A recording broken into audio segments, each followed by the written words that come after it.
If you were to go by some of my reviews over on GB Fang, you would be under the assumption that I was only a Star Wars fan. I'm actually a sci-fi fan. I do love Star Wars, but I also like Farscape, I like SG-1. I like a lot of sci-fi, including some Star Trek. I know, how can you be a Star Wars fan and a Star Trek fan? Well, I just happen to be. So IGN came up with this cool poll about a week or so ago, and I voted in it along with a lot of other people, and it was kind of fun. I was like picking one over the other when it came to Star Trek officers, best members in Starfleet. And the results, I think they came out about a few days ago or a week ago at the time of posting this video. I'll link this article below in the description section. And we're not going to go through all 102 on this poll. We'll just start at 50. Yeah, 50, and we'll go up. And I'll give you all my thoughts about each of the characters if I happen to know anything at all about these particular Star Trek characters. Some of them I'll know a little bit about. A lot of them I won't, especially in the Discovery, Picard era, and some of those other abomination shows on CBS All Access or Paramount Plus now. But when it comes to like the OG Star Trek or Next Gen, Deep Space Nine, Voyager, Enterprise, oh yeah. Okay, so let's start off with number 50, the original Christopher Pike from the original series. And he was originally going to be the captain of the Enterprise, but that didn't work out. They casted William Shatner as Kirk, but they decided to salvage the pilot and repurpose it into the menagerie, and that worked out quite well. So it was pretty cool that there was like this lore established that Captain Kirk was not the very first captain of the USS Enterprise in the original series. Before him, there was Captain Pike and his crew. And they are kind of bringing back that crew with Strange New Worlds. It looks promising, but my issue is the current showrunner happens to be the same showrunners as Discovery and Picard and those other crappy Star Trek shows. So I'm not really interested, to be honest. But, you know, Christopher Pike, the original Christopher Pike, was pretty cool. 49, Hoshi Sato from Enterprise. Now, seeing her Enterprise, I feel like Enterprise was a show that didn't really get off the ground until the fourth season. It had a good first season. Then they went into this whole Xindi arc that was kind of silly. Some of it was okay. Overall, it was not very good. But the fourth season of Star Trek Enterprise, I loved it. It was great. And it's unfortunate that it came to an end due to ratings. But I always liked Hoshi Sato. She was pretty cool. And I also like the fact that she ends up becoming the Empress of the Terran Empire in some of the Mirror episodes. Those were pretty cool episodes as well. So I do like Hoshi. She was a good character on Enterprise. Then we got Wesley. And all I can say about Wesley is, shut up, Wesley. So let's move on to Captain Georgino. Now, I actually liked Captain Georgino in Discovery. This is the, I guess, the original version of Georgino, not the other Empress. I don't know if Empress Georgino is related to Hoshi, because she was like the Empress of the Terran Empire. Then eventually her Mirror Universe counterpart is also Empress. It's kind of confusing, but that's just the way Star Trek is now. But the very first Georgina, I liked her before she got killed off. By the way, there are spoilers, unfortunately. So Captain Georgino is in 47th place, and I think that's pretty stellar because she feels like a Star Trek captain. And to my credit, I did give Discovery a chance. The first season, you know, hit or miss. Second season, it had some moments, but then I kind of bounced after that. And Discovery, I just don't feel it, to be honest. If you like Discovery, that's fine. It's just not for me. So Ezri Dax. I know most people like Ezri Dax, and by the way, she's at 46. I won't always mention the numbers because it's pretty obvious where the number is on the ranking. I know people like Jadzia Dax. I don't know. I was kind of hit or miss with Jadzia Dax. There were times I liked her. There were times I didn't like her. But I don't know. I developed kind of a soft spot for Ezri Dax. So, you know, kind of, sort of. She wasn't my favorite character on Deep Space Nine, but I liked her. And then we have Saru. I would say Saru is probably my favorite Discovery character. So I think it's worth noting that he's up here, rank 45, along with Captain Georgino. So, yeah, I like Doug Jones. I've seen him in a lot of good stuff. He's a great actor, very underrated. And to be honest, I always wanted to see Saru eventually become captain of the Discovery. That didn't happen, but, you know, it is what it is. But Saru, is a very good Star Trek character that happens to be in Star Trek Discovery, unfortunately. Then we got Trip, Charles Tucker III, engineer of the Enterprise, well, the NX-01 Enterprise. I like this character. He was all right. And I don't know if I would say he was my favorite Enterprise character, but one thing I'll say about the crew of the Enterprise, I don't think I hated any of them. I liked Hoshi. I liked Trip. I liked the others as well, more or less. Not the best crew, but definitely not the worst. And Trip definitely had his moments. Tasha Yar, I never really cared for Tasha Yar. The first season of Next Generation was not the best. It had its moments as well. It introduced the crew, Picard, Riker, Worf, Deanna Troi, Data, LaForge, and Q as well. And Tasha Yar was there for a few episodes, then she bounced. I've never really been a Tasha Yar fan. All right, so Harry Kim. Who does not like Harry Kim? Faithful old Harry Kim on the Voyager. Yeah, I think he was one of the shining stars on Voyager. It wasn't the best of the shows. I definitely would consider to be, down there underneath Deep Space Nine and Next Generation. But Voyager also had its moments, and Harry Kim was a great character on the show. He was always positive. He was, that up-and-coming, new to Starfleet. And by the end of the show, he becomes a seasoned veteran because, he got thrown into the Delta Quadrant along with the rest of the crew of the Voyager, along with the Marquis. And, yeah, I like the character arc that Harry Kim went through from start to finish. The Kelvin timeline, Pavel Chekhov. Okay, so I feel bad for this actor because he did tragically pass away a few years ago. But his Chekhov was okay. Not as good as the original series Chekhov, but for the movie, it was all right. And Sulu, no, he's just not my Sulu. I'm sorry. But yeah, George Takei is always going to be my Sulu. So you got two Kelvin timeline from the Star Trek movies, the Kelvin movies that are in 41 and 40. So that's the top 40. So now we got another Kelvin. So we have like three Kelvin timeline characters. Uhura, I love the actress, okay? I think she's great as Gamora in Guardians of the Galaxy. But once again, she's not my Uhura, okay? She's just not. All right, but hey, Ro Laren. I love me some Ro Laren. Of course, I had a mad crush on her back in the day. I liked her in several shows. Michelle Forbes is a great actress, very underrated. She was Ro Laren in The Next Generation. She also was in Homicide: Life on the Street. She also played Admiral Kane in Battlestar Galactica, another show I absolutely love. So I did love her character on Next Gen. I wish we would have had more Ro Laren, but, a little bit is better than too much. And then we have old Barclay, Reginald Barclay. You kind of love him, you kind of hate him. He's kind of wacky, kind of goofy, but you see potential in Barclay. He's very self-critical. He has issues, but LaForge is always there as his commanding officer, and there's a lot of back and forth between the two, Barclay and LaForge, and they had great chemistry throughout the years. And it showed the leadership skills in LaForge and how he was willing to give people underneath him a chance in engineering. And despite the issues and flaws Reginald had, he came a long ways from his early days on Next Gen. And I think he ended up being in an episode or two of Voyager as well. And speaking of Voyager, a couple other characters from Voyager that I like. Chakotay, he was a really good XO, and I liked him. I think that his character went in an interesting direction along with Tom Paris. I like Tom Paris as well. He ends up with B'Elanna, hell yeah. But Chakotay, he goes from being a marquee leader, being forced to work with Captain Janeway and the crew of the Voyager because they're all stranded in the Delta Quadrant, having to go home together. And you see how his character develops along with B'Elanna's character and other members of the Marquis. Now they're Starfleet officers. And, Tom Paris, he was a good character. And it's unfortunate that there was a character similar to Tom Paris, played by the same actor, in Next Gen. And I think it would have been better if they would have just taken that character and used that character as a continuation. But the character's name was obviously not Tom Paris.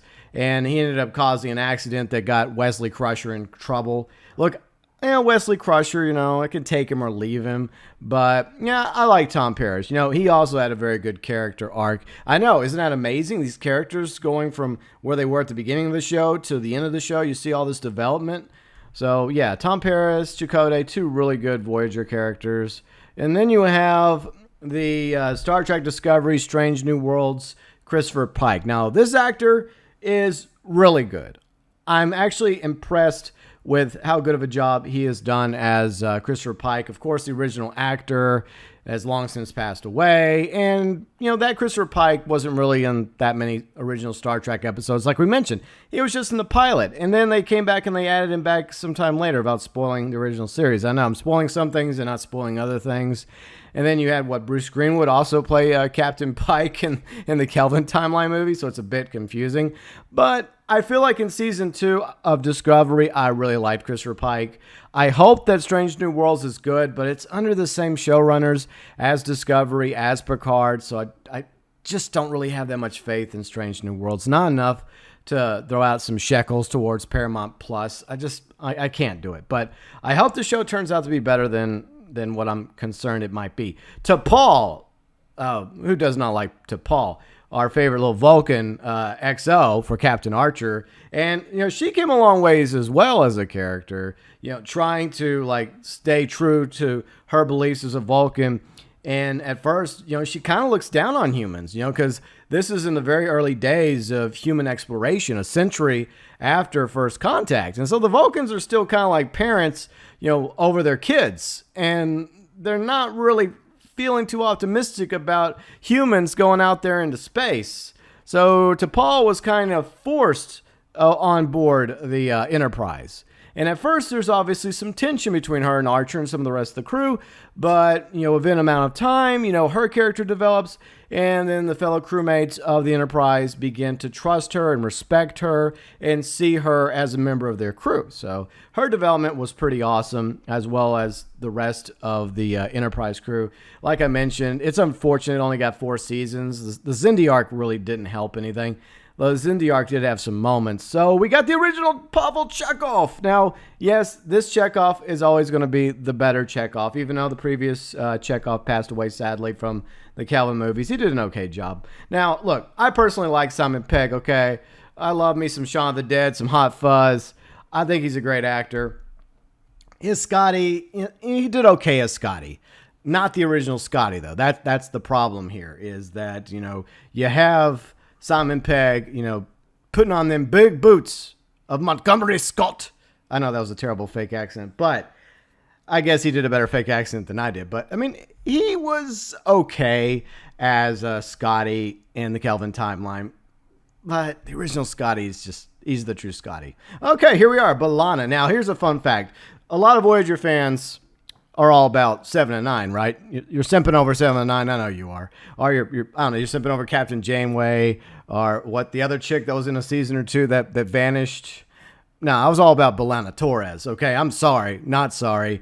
B'Elanna Torres was my Voyager crush, okay? And she's a badass. She was a Marquis officer, right hand of Chakotay, and, she's less inclined to work with Starfleet than he is.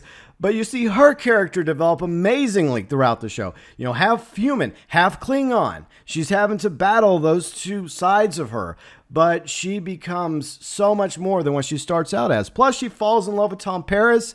And I love that romance arc between the two characters. So, B'Elanna Torres, definitely worth being in the top 30. And of course, right above her is Captain Archer of the NX-01 Enterprise. And Scott Bakula, awesome guy. Like him very much in, of course, Quantum Leap. I hear they're actually going to reboot Quantum Leap. No, don't reboot Quantum Leap. Please, you'll just screw it up. Don't do it. But yeah, I thought he was really good as Captain Archer, a worthy captain of the crew of the Enterprise. And then you have the Kelvin timeline Spock. He's no Leonard Nimoy. Let's just be honest.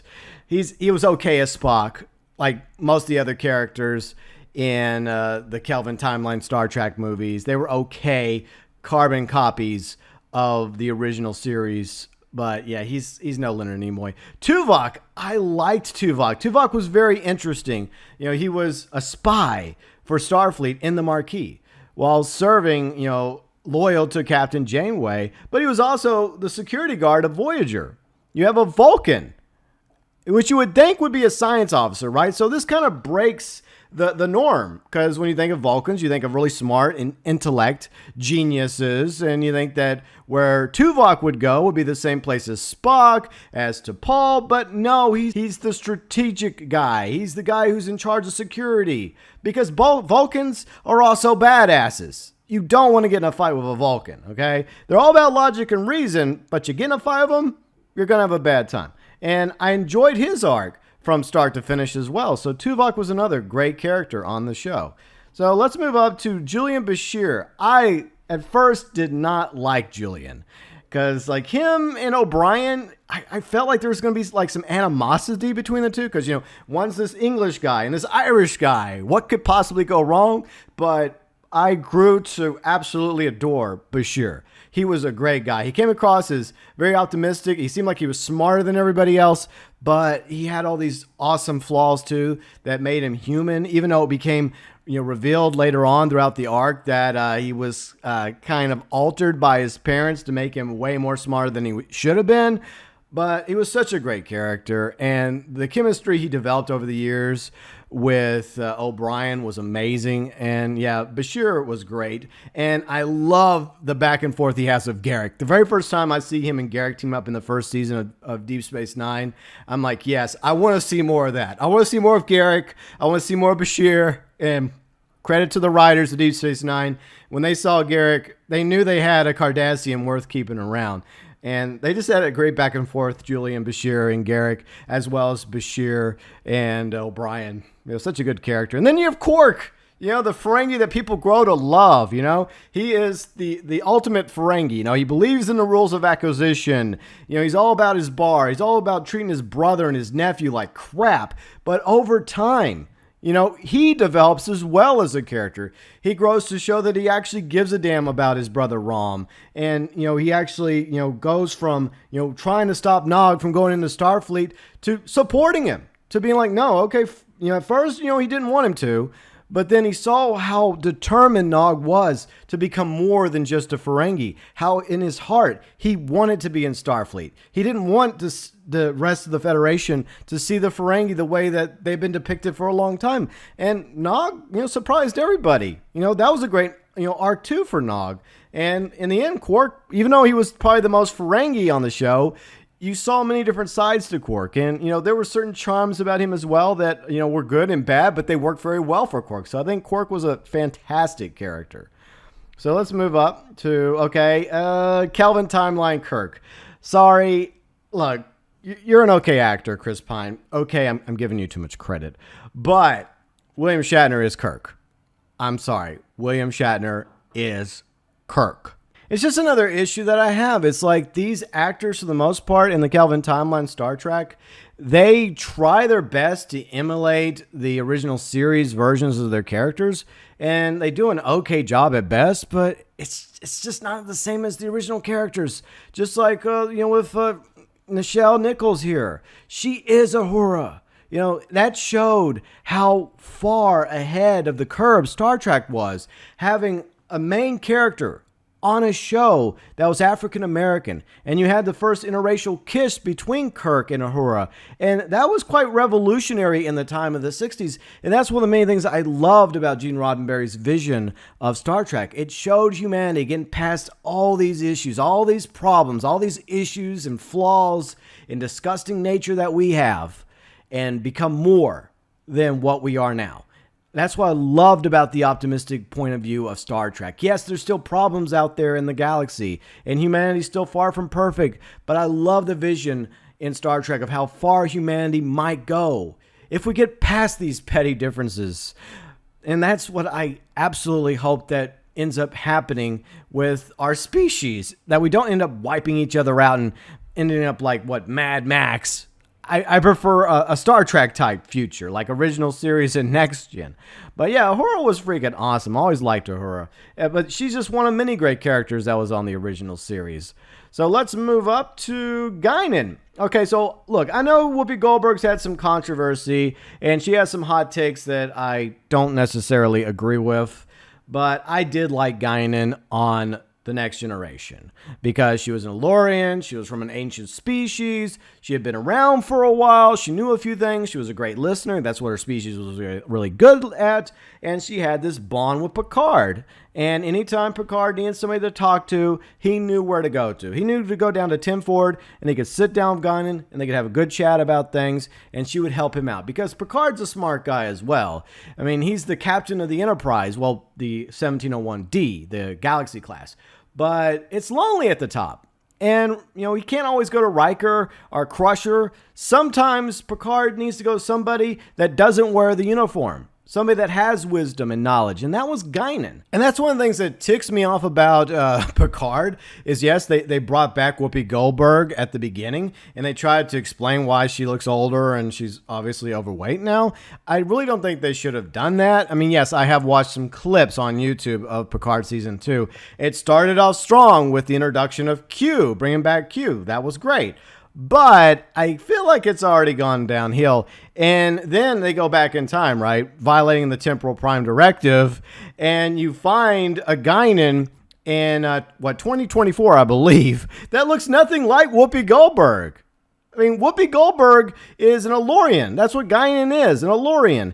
And why does Guinan look exactly like she looks in the 21st century as she looked during the Mark Twain era in the late 1800s? It does not make sense. It's one of many issues that I happen to have with the current regime that runs Star Trek over at Paramount Plus. But other than that, I like the Next Generation version of Guinan. We can focus on her and separate her from the Picard version. The original Sulu, played by George Takei, I think this is another fantastic character on the original series.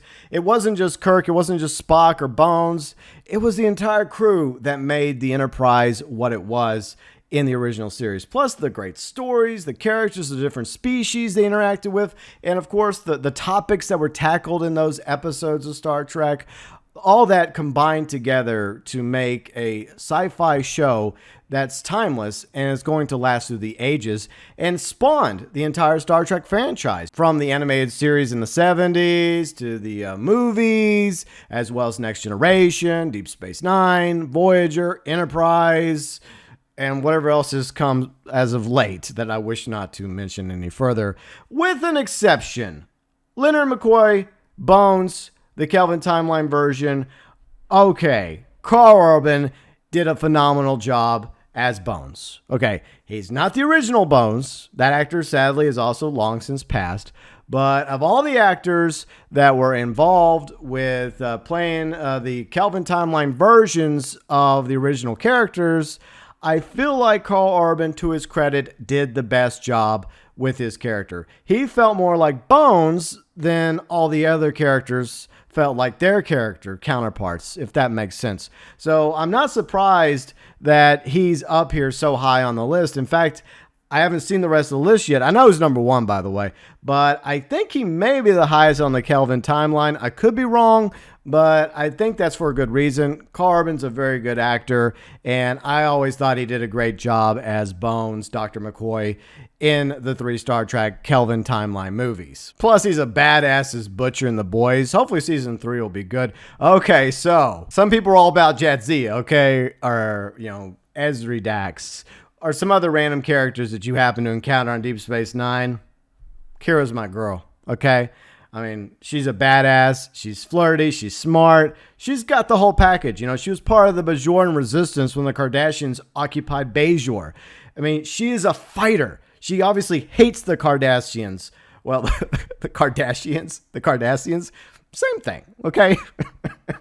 But anyways, I love her arc. From the very beginning, she trusts the Federation just as much as the Cardassians. She sees, the end of the occupation and the beginning of a new occupation with the Federation. She does not want the Federation there. She wants them to get the hell out of there. She wants Deep Space Nine to be under the control of Bajor. And I completely understand. Because for what was it, 50 years, Bajor was occupied by the Cardassians. I think the Cardassians the correct one. Like under Gul Dukat, they destroyed the people of Bajor. They destroyed their lands and their people and did unspeakable horrors to the Bajorans. And so you see that represented in Kira, but you see the growth of Kira as a character from season 1 to eventually trusting Captain Sisko. Well, he was Commander Sisko at the time. You're creating these bonds with Jadzia Dax and Bashir and O'Brien and even Quark. And even, the only person she was really close with was Odo. And I think it's very fitting that you have Kira and Odo side by side because they had phenomenal chemistry together from the very beginning. Because Odo, he was a mysterious character, right? And we didn't know anything about him except for he had this history with Kira. And he was a security guy aboard Deep Space Nine, and he was no nonsense. He always kept his eye on Quark, but he knew that he had to let Quark get away with some things because, there was worse things that were also happening on the station that even Quark couldn't stand for. So Odo was a great character development as well. And the way they came in and revealed the mystery regarding Odo and his species, that was well written. The fact that he goes from just being this freak, right? This guy that has the ability to shapeshift, the changeling, to his species being the founders of the Dominion, of this massive empire in the Gamma Quadrant that ends up using the wormhole to launch an invasion into the Alpha Quadrant, starting the Dominion War, which is one of the best arcs throughout the Star Trek New Generation or Next Generation. That was an awesome arc. And Odo was part of it, just like Kira and the rest of the crew of the Deep Space Nine. And the romance that built up between Kira and Odo was amazing as well. The fact that Odo never thought that he could end up with anybody. And eventually, Kira had a few love interests here and there that came and went. But the fact that they had this friendship, this deep bond that went back years, and then to ultimately find that love with each other. And then the tragedy at the end of the series when they had to part ways, when Odo had to go back to his people to help restore them and save them because they were dying.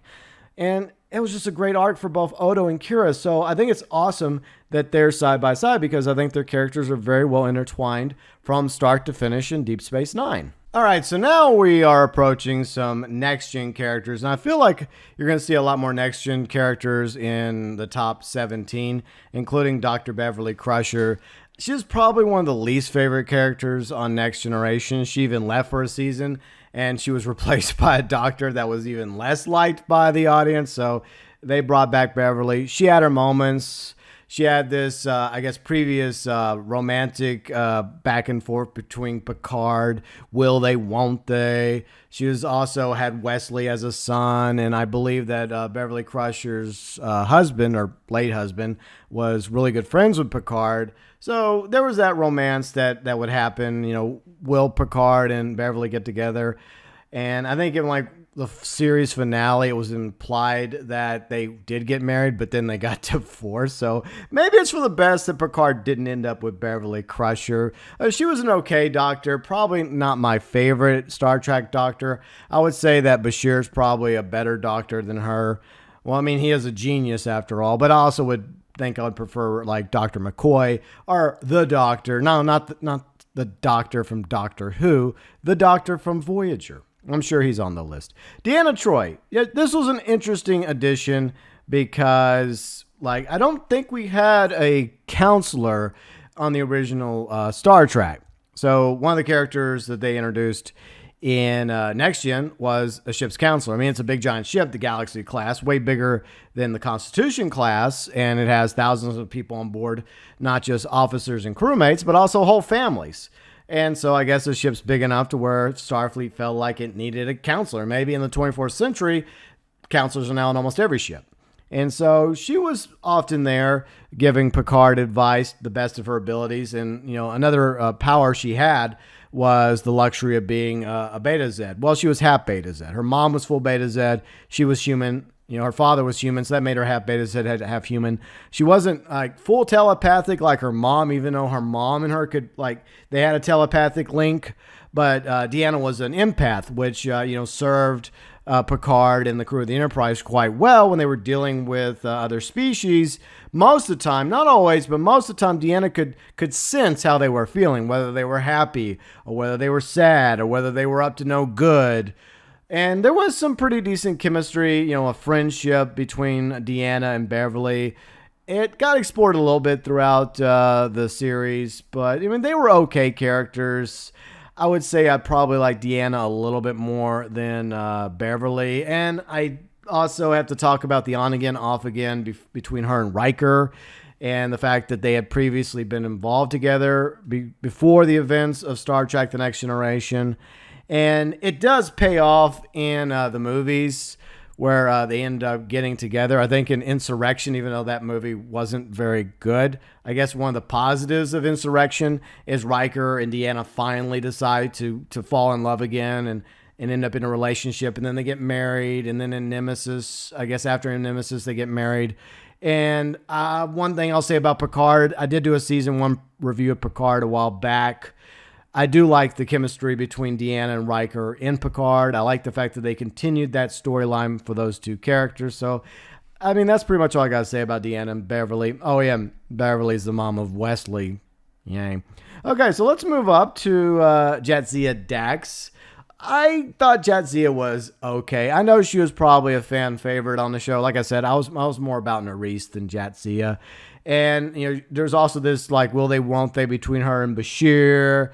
But she is also a Trill, and the symbiote within her had been in several other people prior to Jadzia, including Curzon, I believe, which was a dude. And so Curzon was kind of like a badass, and he had a lot of friends in the Klingon Empire and throughout Starfleet. So a lot of people would come up to her and hang out with her, even if they didn't know Jadzia, they knew Curzon. So you had this identity issue with Jadzia because she was struggling to be herself. But she also had the memories of Curzon and past Trill hosts. And she ends up meeting up with Worf, who is a character on Next Generation. And he ends up transferring over to Deep Space Nine. And ultimately, they develop a bond towards each other. And I think one of the reasons why they developed this bond is because Jadzia has this fascination with Klingon culture. And, she and Worf hit it off very well.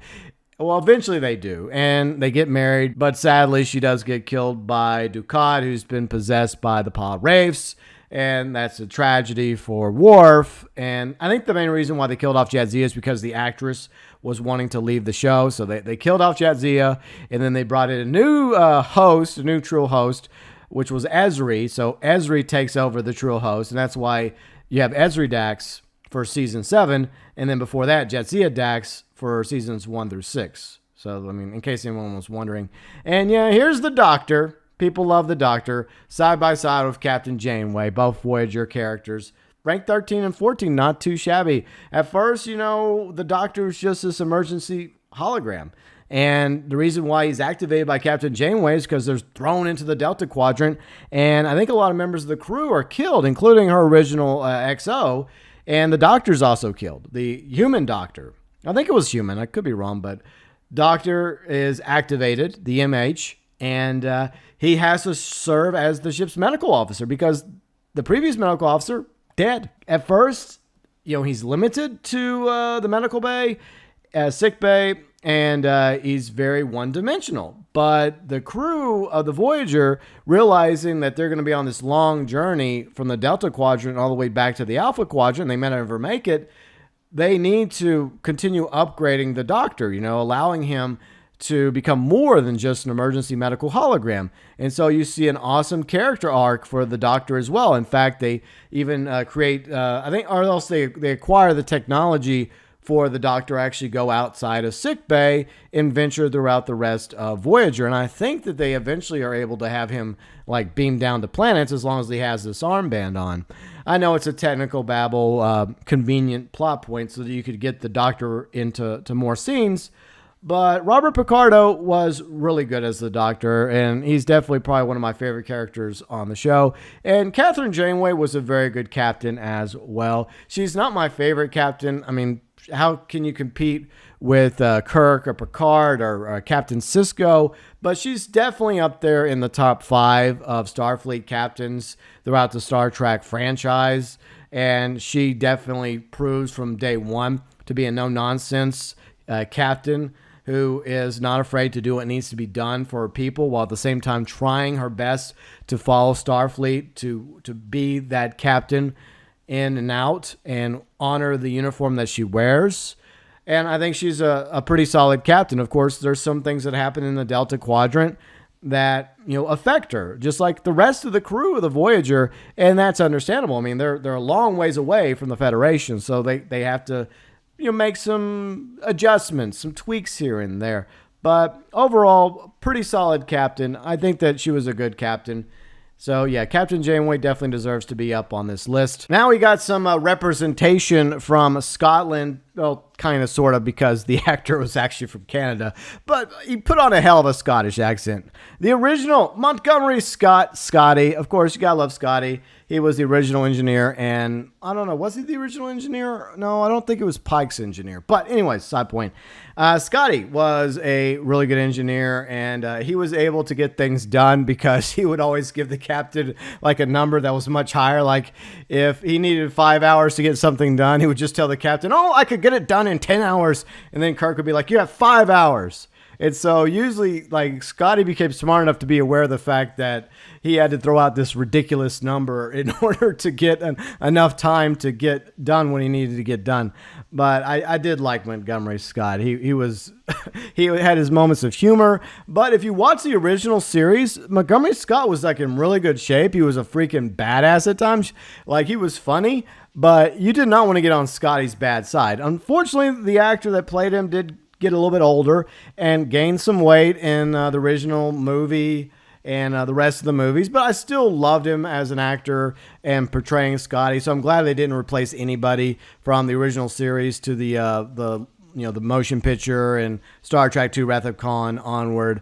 It's just unfortunate that I feel like the actor is probably older than the other actors on the show. So obviously, after a decade plus of being off the air, the actor that played Montgomery Scott was a little bit older, a little bit chunkier, but the original series version of Scotty, oh yeah, you did not want to screw with him. And then we got Miles O'Brien, who was first introduced in Next Generation. I think he started off in the transport room. He was a transport guy, but then he started getting a bit more added to his character, and then eventually he also got transferred over to Deep Space Nine. And that's where his character really took off. Yeah, he had already gotten married aboard the Star Trek Enterprise. The chemistry between him and his wife was always hit or miss. I don't know what it is. Maybe it was just the two actors to me. I didn't feel like it was as good as it could have been. But they did do their best, the writing team of Deep Space Nine, to expand upon that. And maybe by the end of the series, I felt like they worked as a couple, kind of, sort of, but I feel like that there was still something there that just might be me. Some of you may disagree and think that Keiko and Brian were a great couple. Or maybe they were the most realistic couple, right? Because they had their own problems, they had their own flaws, and they each had their thing. She was like a botanist, and he was the engineer of Deep Space Nine, and so they didn't always have time to spend together. Plus, they had a daughter that they had to take care of eventually. So, and I think, they had a daughter. I think the daughter was born on the Enterprise, and then they eventually had a son that was carried by Kira because Nana Visitor got pregnant. It was a very clever writing thing. Writers actually being clever on TV shows. What a concept. But yeah, I like the arc that Miles goes on from Next Gen to Deep Space Nine to learning that he was involved in the Cardassian War and his own personal hatred towards the Cardassians, and the friendship that bonds between him and Bashir. And at first, you don't really think that these two are going to be friends, right? Because you have this whole like Irish-English thing going on, and they become the best of pals. They go on holodeck adventures together, and they're just best buds, Miles and Bashir. So that was a really cool arc between those two characters. I know I mentioned that earlier. But yeah, Miles was always the man's man, and he was always the one that ended up, like on Deep Space Nine, for the most part, ended up in these situations where he was getting the crap beaten out of him and tortured over and over again. And he just had all this bad stuff happen to him. But Miles, to his credit, he just kept going no matter what they threw at him. throughout the series of Deep Space Nine. Now we've made it to the top 10. Once again, this article from IGN, link below in the description section. And let me know what your top 5 or top 10 characters in Star Trek. I'm guessing the focus is on characters associated with Starfleet that served aboard one of the Enterprises or Deep Space Nine or Voyager. So I guess that's where they're leaving it to, because there's a lot of other awesome characters I think they're leaving out, at least at the moment they are. But let's start with number 10, the original Bones McCoy. And yeah, the original actor sadly, passed away a long time ago. But even though Carl Urban did a great job as Bones McCoy, still wasn't the same as the original. And he had this great chemistry between, Bones and Kirk and Spock. They had this, I don't know what it is about those three. They just had this awesome chemistry from the original series all the way into the movies. They just had this thing going on. I don't know what it is, but they were just three bros, and they each had their own personality. And the most emotional of the three was Bones, and the most logical of the three was obviously Spock. And then you had Kirk, the leader, somewhere in the middle. Now let's talk about Captain Sisko. Now, Captain Sisko had an amazing story arc. Father, he lost his wife against the Borg, and he had to raise his son alone. And, he had just taken over as commander of Deep Space Nine. He was having to deal with the Bajorans, deal with the Cardassians, while at the same time, rebuild this, space station. And it's just phenomenal how far Sisko's character came from the very beginning of the show. Because whenever he first meets Picard in the pilot, he hates Picard because Picard was Locutus. He was captured by the Borg and became Locutus. And when he sees Picard, he knows he's not Locutus, but he can't help it because his wife was killed, because the crew that he served with aboard his starship, I think it was XO of that ship, they were lost, along with thousands of other Starfleet officers in that battle. But, you see how Benjamin Sisko goes from somebody who doesn't know if he wants to be in Starfleet anymore. Does he want to go back to New Orleans with his dad and take his son with him and just work at the restaurant? But no, he is thrust into this situation where you have the wormhole and you have him as the emissary, right? The emissary to the prophets, and the way his character just goes forward into the series. And it really shows how awesome of an actor Avery Brooks is. And it's a shame that we don't see him in more stuff, but he was a great commander and an awesome captain whenever he finally got promoted. And that promotion was definitely well worth it, because, he was having to do multiple things at once. And the deck kept getting stacked against him, from having to deal with the Cardassians to trying to help the Bajorans, with their government, and assuring them that the Starfleet was not the Cardassians, that they were better, that they were going to legitimately actually help the Bajorans rebuild. And the relationships that Sisko built up with his son, the bonding between father and son, as well as, having Kira, who at first didn't really trust Sisko. She was not happy to have him or the rest of the Starfleet there, but they have an amazing bonding experience. And everyone else aboard the ship, the space station of Deep Space Nine, developed this deep respect for Sisko. That goes from, Kira all the way over to Quark, even Odo, and then Gillian Bashir and Miles O'Brien. And whenever Worf shows up, Worf realizes that Sisko is no Picard. He captains and he commands in his own way. But at the same time, Worf, who had deep respect for Picard, learns to respect Sisko as well. And, just amazing show. And a lot of that had to do with the acting as well as the writing and the ability to run that show. So they did such a great job with Deep Space Nine. And I never watched it whenever it was on until years later, because before then I was more of a, a Next Gen fan. Next Gen, original series. And then once I gave Deep Space Nine a chance a long time ago, like a decade or so ago, I was amazed how awesome of a show it was. And especially once it gets up to the time of the Founders and the Jin Hadar and the Dominion War, it's just takes it to a whole new level. So Deep Space Nine, I hate to say this, but Deep Space Nine is probably my favorite of the Star Treks. It's up there, but one of the big reasons why is because the man at the top, Captain Sisko. 7 of 9. So we got 7 of 9. She was brought into Voyager, I think, around the halfway mark, I think, or was it sooner? when Voyager finally encountered the Borg. So the Voyager was thrown out into the Delta Quadrant, and even at that point, we, the audience, knew that the Delta Quadrant was where the Borg were as well. So it was only a matter of time before the crew of the Voyager was going to run into the Borg. And one thing I think that they did really well on the show is they were patient. They took their time until that fateful event when Voyager finally ran across the Borg. You knew it was going to happen, and when it did, it went to a whole new level in Voyager. Shit got real. Of course, shit was already real in Voyager up until that point. And then, of course, with the introduction of 7 and 9, she starts off as a drone, but then she too becomes so much more. And to see the way her character developed on the show was absolutely amazing. And the fact that, she was human. Her parents were killed, and she was abducted when she was a child by the Borg. I think she was like on the outer edges of the Alpha Quadrant when it occurred. And to see her having to regain her humanity throughout the series, while at the same time, having to deal with the fact that she is still Borg. She is an individual now. She's no longer part of the collective, but she's still a Borg. That was the life she knew. But now she's trying to reclaim her humanity.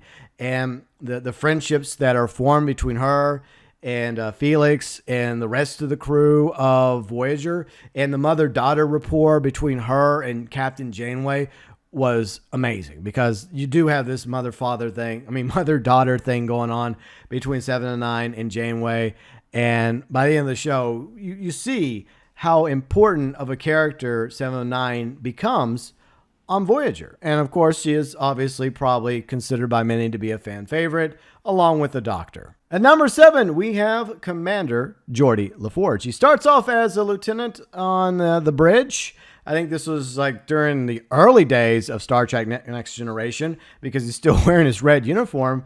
But eventually he gets the gold uniform, and he gets to be chief engineer of the Enterprise. And one thing I've always liked about LeVar Burton is he's such an optimistic guy. And I love how he resonated that into LaForge. The fact that he obviously has this disability, he's blind. The only way he can see is with the visor, right? That contraption that he absolutely hated wearing on the show, because, in real life, LeVar Burton's not blind, but having to wear that for 7 seasons, mad props to him for that, because that had to be annoying as hell, hours and hours of shooting. But, Geordi was always a favorite of mine, especially like the friendship between him and Data. How Geordi was one of the characters that really helped Data develop his humanity. I mean, Data was this AI, this android. And, that friendship, that bond between these two characters really helped both Geordi, realizing that, he could have, other people, someone that actually could end up being one of his best friends, like Data. And it helped Data learn more about humanity and help him aspire to become human, because that's what Data wanted to be. He wanted to be as human as you could be.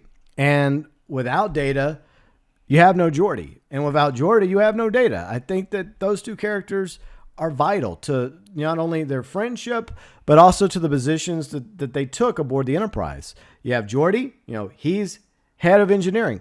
He's just on the same level with Scotty, right? He's just up there at that same level when it comes to his knowledge of warp cores and what it takes for a starship to function. And his leadership skills, they continue to improve over the season, just like we were talking about earlier with Barclay, right? Because Barclay was very socially awkward, and he had issues, and a lot of people wanted him off the ship. But Geordi gave him a chance. And if it wasn't for Geordi, who believed in Barclay, despite the mistakes that Barclay made, despite his addiction to the holograms, we wouldn't have Barclay, become that character that he became. So Geordi inspired several characters on the show, like Data, as well as Barclay and a few others. Number 6, I'm disappointed that Kirk is this low, because he was... Well, no, besides Captain Pike, the original Pike, this was almost everybody's original captain. The captain, Captain James T. Kirk of the original USS Enterprise 1701. Not 1701A. Well, yeah, he did captain that one, obviously. But the original USS Constitution from the original series. He was the leader. He had the charm. He had the charisma. He wasn't afraid to go into battle, but he had flaws too. He wasn't perfect. And there were times when he had to lean on his crew in order to help him get through the day. Like, Spock with his science and his logic, and Bones with his emotion and his humanity, and, trusting everyone aboard his ship. Sulu, Uhura, along with Chekhov and Scotty, all the way down in engineering. He trusted everybody aboard the ship with his life, and they trusted him as well because he was the captain that they needed to boldly go where no man had gone before. He was the first captain on Star Trek, in my opinion, even though obviously Pike technically was. But without James T. Kirk, without William Shatner, I don't know. Because you need that guy at the top, right? Just like with Benjamin Sisko, Avery Brooks, or Patrick Stewart as Picard, you need that guy. And William Shatner was that guy. And, he'll always be remembered, of course, as playing the legendary James T. Kirk. From the original series to the movies. Now we've made it to the top 5. And it's kind of interesting that you have Kirk and Riker side by side, because I've always seen a bit of Kirk and Riker, even though Riker is obviously the XO of the Enterprise, not the CEO. Even though he has ambitions to one day be CEO, he is considered to be one of the best XOs in the entire Starfleet. And time again, he's been offered promotions, but no, he wants to stay aboard the flagship. He wants to be XO. He wants to be the right hand of Picard. He obviously has other reasons besides standing on the flagship of the Federation and being the right hand of Picard, and obviously learning from Picard. He has Deanna, because they have that on-again, off-again romance throughout the series that eventually pays off in the movies, as I've talked about already.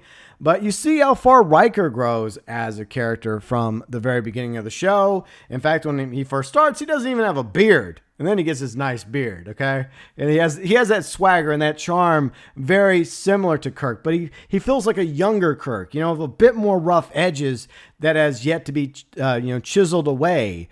And you see that happen throughout the series. And there's times where Riker has to rise to the occasion because something happens to Picard one way or the other, or Picard's sent off on assignment, or he gets abducted by the Borg.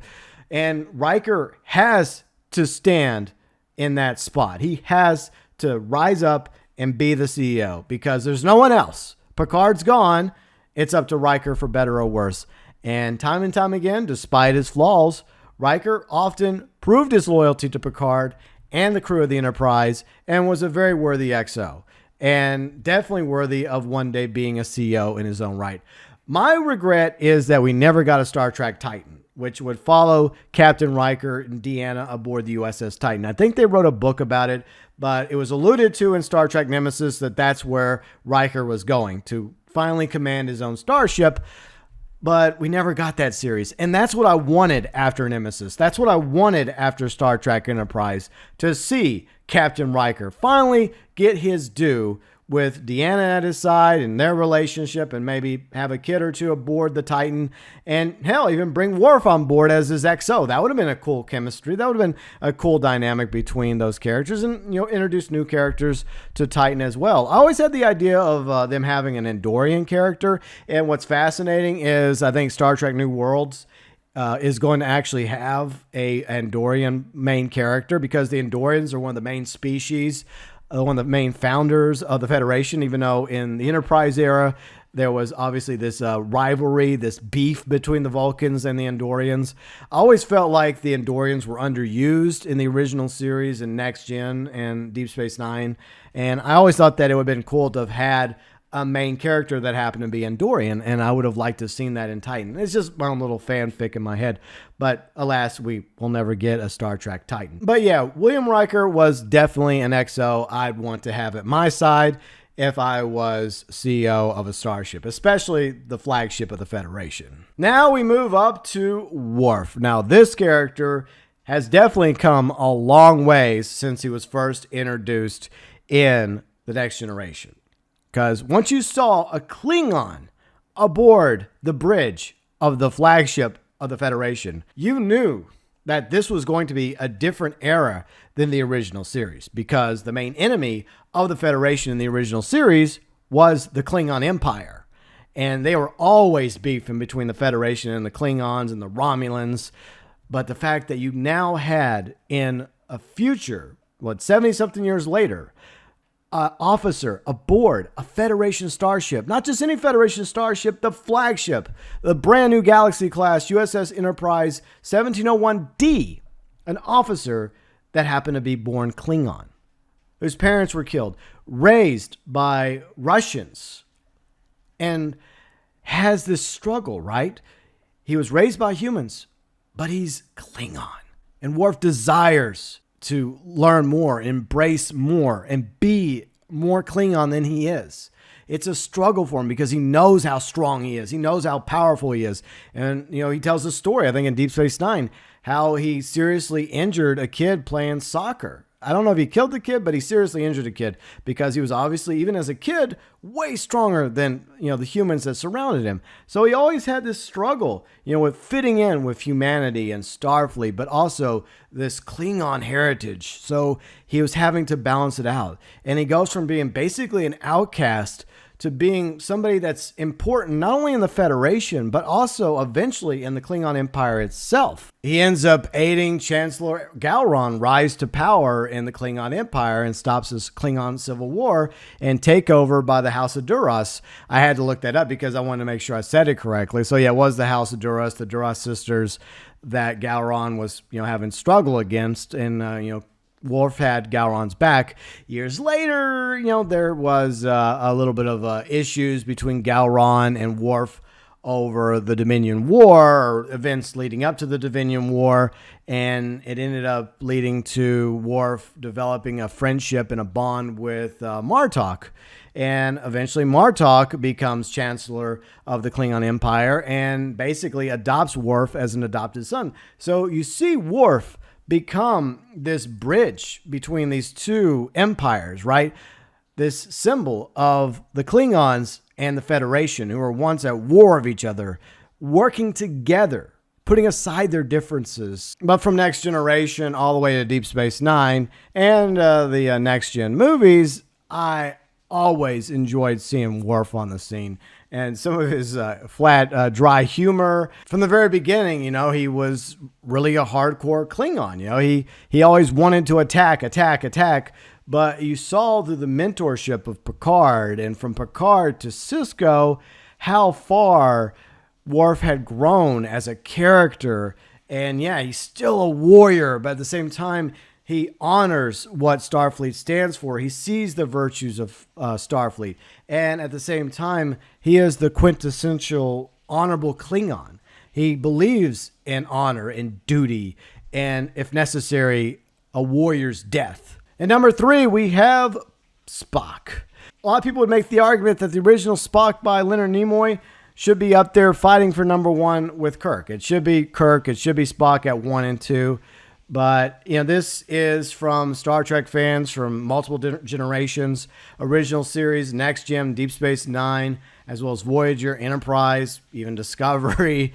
So everyone's going to have their opinion about why Spock should be here and there. But at the same time, after 102 ranks, he's 3rd place. And that alone is quite impressive because he is the highest ranked original series character on this list. And Leonard Nimoy was phenomenal as Spock. Here's a guy who was half Vulcan, half human, who strived to be Vulcan, but at the same time was aware of his humanity because his mom was human. His father was Vulcan. And all the time he had to strive and try harder because he was not looked at as a pure Vulcan. It was seen as some sort of hybrid, some sort of monster.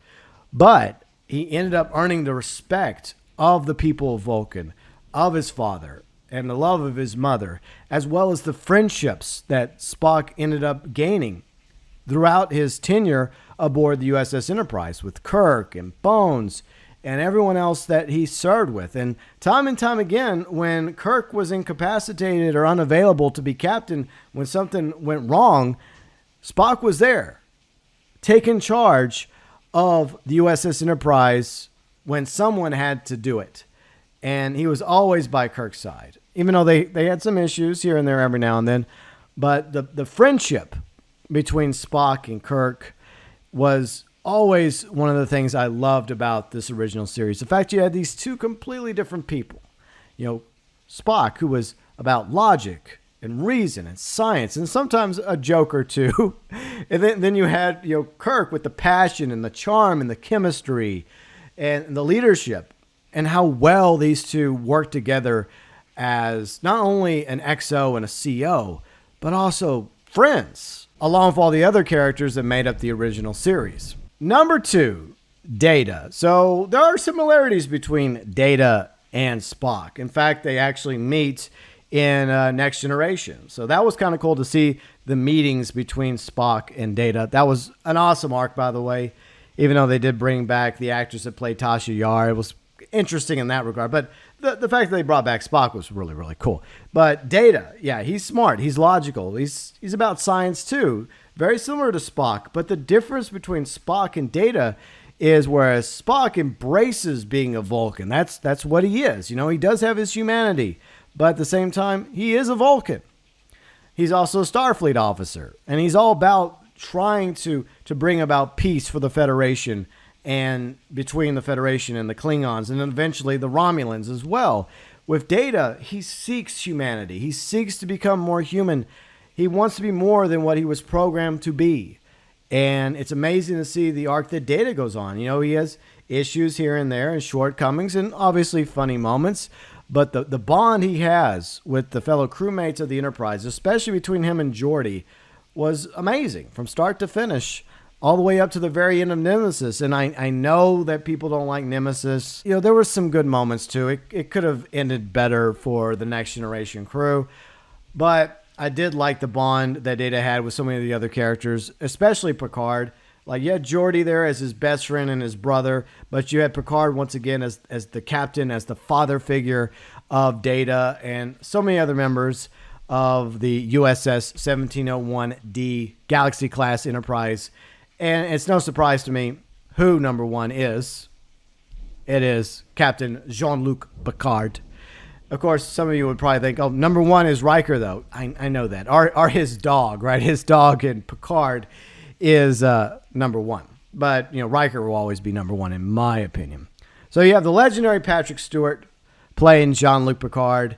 And even though you have an Englishman playing a Frenchman, I guess it works out. But it's Patrick Stewart, for crying out loud.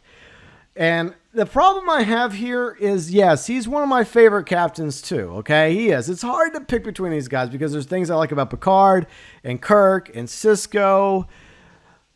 But then you have to lump the next-gen version of Picard with the Picard version. Even though there's things I liked about the first season of Picard, it was a disaster. It was awful. I have a review. And even though I've seen little snippets on YouTube of the second season of Picard, started off pretty impressive, bringing back Q with John D. Lancey. He still has it. But then I noticed even some other scenes, how quickly it's devolved. And maybe it'll be better than season 1. I hope that season 2 of Picard is better than season 1 because season 1 was, had its moments, not many though. But if we just go by the Next Generation and the movies, then I think that Jean-Luc Picard is definitely worthy of being up here. He argued for Data's life, basically. He stood there and said that Data should be treated as a sentient species when Starfleet was wanting to dissect him. They were wanting to chop him up and find out what makes him tick, which kind of sort of goes against what Starfleet's supposed to be all about. But Jean-Luc Picard almost always had the back of his crewmates. From Data to Riker to Worf, all the way down. He was the quintessential captain. He was brave. He was diplomatic when he needed to be. He was an archaeologist. He also had many other fascinations. And I think that one thing that really made him a great leader was the fact that he was willing to listen to others. He was willing to listen to Riker and Worf and Geordi. And he, at times when he needed someone else to talk to, he would go to Guinan, like we talked about earlier. He was not above looking for everybody else's opinions on things because he valued his team. He valued his fellow officers and crewmates. But when push came to shove, he stood tall as the captain, as the man in charge who had to make the difficult decisions time and time again. And because of his leadership skills. He molded those around him and made everyone else better because of him being the captain of the USS Enterprise NC-1701D. And everyone else was also better because of him. And he was better because of them. And the fact that they went from being simply just an officers and crew aboard this starship to basically being family was an amazing journey that Picard and the rest of his crewmates went on from the very beginning of the series all the way to the end. And even into the movies, despite the flaws. First Contact is still easily the best of the next-gen movies. Absolutely. And like I said, Nemesis had its moments. Insurrection, okay, it had its moments too, but I guess it's better than what we have today in Star Trek, right? So there you go. That is the top 50 out of 102. I didn't go over the bottom, I guess 62. Or 52. Yeah, 52. Who is your favorite characters in Star Trek? Your top 5, your top 10? And do you agree with this list on IGN? By the way, it was actually voted by people. Like people like me and other Star Trek fans actually went on here and we had characters side by side, like Picard versus this character versus that character, and people actually voted. You see win percentage, duels won. That was actually done by people, and I was one of those many people. I voted in a lot of these. I don't think I voted in all of them, but I did spend at least like 10 or 20 minutes sitting in front of my computer a week or so ago actually voting. So I think that was the other reason why I wanted to make this video. But your thoughts, your views, your opinions regarding Star Trek. What are some of your favorite series? Which one's your favorites? And which crew members of these series that we have mentioned are your top 5 or top 10? Feel free and let me know below in the comments section, and live long and prosper.